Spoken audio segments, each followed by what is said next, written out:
Marla Miller from marlamiller.com, joining the Writer Magazine for our Critique My Query session.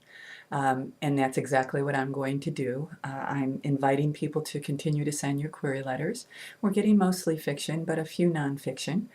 We like to mix it up when we can, but at this point, there's so much fiction to go through that I will be presenting another query letter for a novel.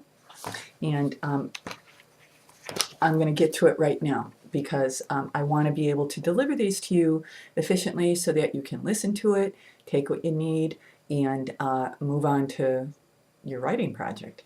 Okay, here we go. Dear blank, I am seeking representation for book title, a completed 72,000 word romantic suspense novel set in Minnesota. On her 18th birthday, Cassandra thought she had been able to escape from a childhood of abuse. She thought she had found the perfect husband, but soon after the birth of their twins, she begins to see another side of him that he had been hiding, even from their closest friends and family. Surviving a turbulent marriage that almost kills her, Cassandra is finally convinced to file for divorce. She takes the twins and heads deep into the woods to a cabin where no one will find them. Little does she know that they are being followed. In 2009, I graduated from the Blank Writing School. Book title is the recipient of the 2010 Editor's Choice Award from Blank. I use the pen name. Thank you for your time and consideration. I look forward to the opportunity to share the entire manuscript with you. Sincerely. Okay. So what do I think of this? Well, I think that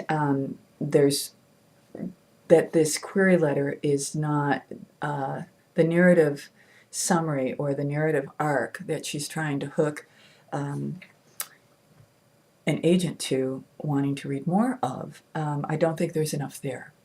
Essentially what we have here is a novel about a woman who survives a tumultuous childhood that I'm assuming was riddled with abuse, and then at the age of 18 shifts right into another abusive relationship. And though she doesn't know that at the time, of course, with time, she learns that, in fact, she gravitated to the familiar. Okay, that's an interesting idea that you can develop a novel from. But there needs to be more developed here because at this point it's fairly generic. There are lots of people who are writing stories.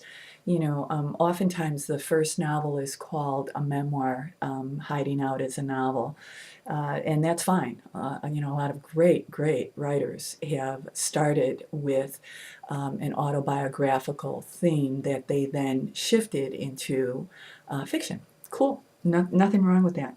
But there's got to be something more here than childhood abuse to marital abuse to running away and then finding out he's probably chasing her or he's found her. So if this is that kind of story, then you need to flesh that out more. If in fact, though, that she says, little does she know that they are being followed, if in fact it becomes a bigger suspense than husband chasing wife to get the kids, or along those lines, then I think she needs to add to that here so that we know that this isn't just about a story that we've heard a lot about, whether it's in magazines or in book writing. This is a very common thing. So what an agent is going to be asking for is, what else? What about this is going to be unique, going to be different, going to hook readers, because this story has been told often. Okay, that's number one. So I would encourage her to flesh out the narrative arc of this better in her second and third paragraphs. Then let's go to her credits. And again, I've posted this online, and I delete these schools and the kind of awards that you all get because of privacy issues. But in this case, here's what I want to point out to you.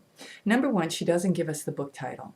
Now, to not give a book title when you are author starting out is just not a good idea.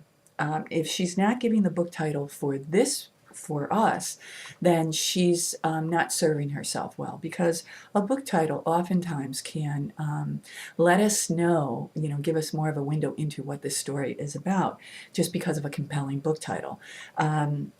So I think that this author, in the name of privacy, is being a bit too private. So I would encourage her to offer a book title if you want to, more rounded out critique. And then the other thing is, when she talks about her credits and about the schools that she's gone to and the awards that she's gotten, I won't tell you what they are, but none of them are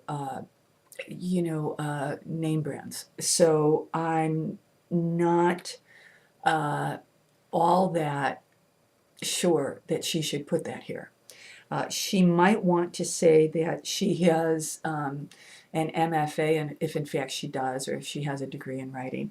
And she might want to, so she might want to say that, but I don't know about the rest of it. She uses a pen name that she doesn't tell us what the pen name is, so it's just a little too obscure and secretive for me. So I would not recommend that you pitch letters that don't have enough information in them, because I would guess that if she sent this to an agent at this point, and again, look on the site because I posted it there, she probably wouldn't get much interest. So I hope that this helps. I know that it's not the best news that this author on the road wants to hear, but as I say to people all the time, and it echoes in my own ears, writing is rewriting. So this author has some work to do. I would encourage her to resubmit when she can flesh this out, and let's see where she takes this, because there's always another draft, almost always another draft.